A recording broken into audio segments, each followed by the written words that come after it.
Brazil's lower house approves the unpopular pension reform bill. A big victory for a president who's losing popularity one tweet at a time. We will take a look at Bolsonaro's government. Hello, I'm Anand Naidu, and this is The Heat.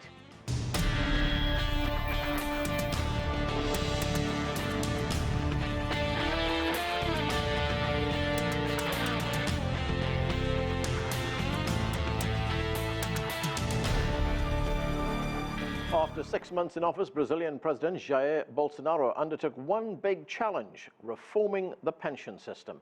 A very unpopular measure, since it will make it longer for workers to retire, among other changes. For more, we turn now to CGTN's Paulo Cabral in Sao Paulo. And Paulo, Brazil's pension reform bill has cleared a first-round vote, but still faces a second vote by the lower chamber before it is sent to the Senate. But for the market, the fact it was approved was good news, was it?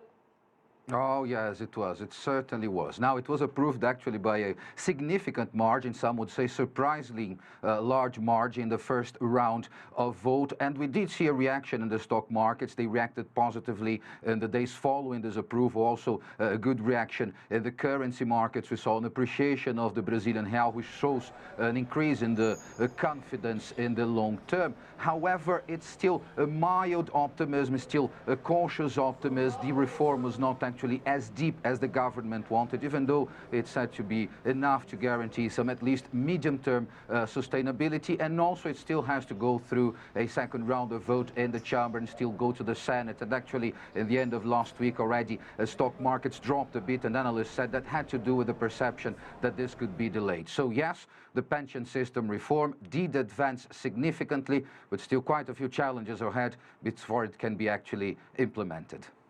Paulo, of course, this was a big victory for President Bolsonaro at a time when his popularity is dropping. Why are Brazilian voters so unhappy with him?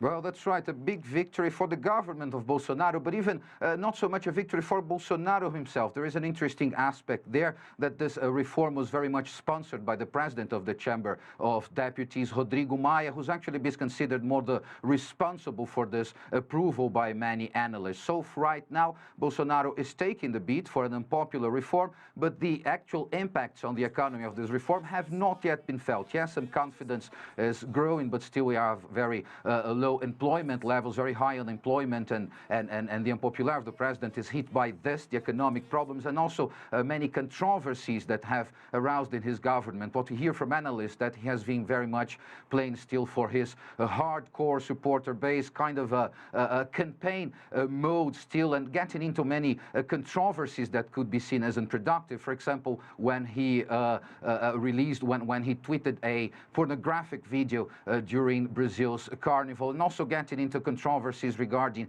gender issues and, for example, child work right now. So all these elements that have been causing divisions even within his right-wing base. And one of the latest developments was Bolsonaro's announcement that he plans to make his son, Eduardo Bolsonaro, the Brazilian ambassador in Washington to the United States. This is not yet confirmed, but already stirred quite a lot of controversy because Eduardo Bolsonaro is 35 years old, has no diplomatic experience at all. So this is the kind of problem that Bolsonaro is facing, and some would say creating for himself.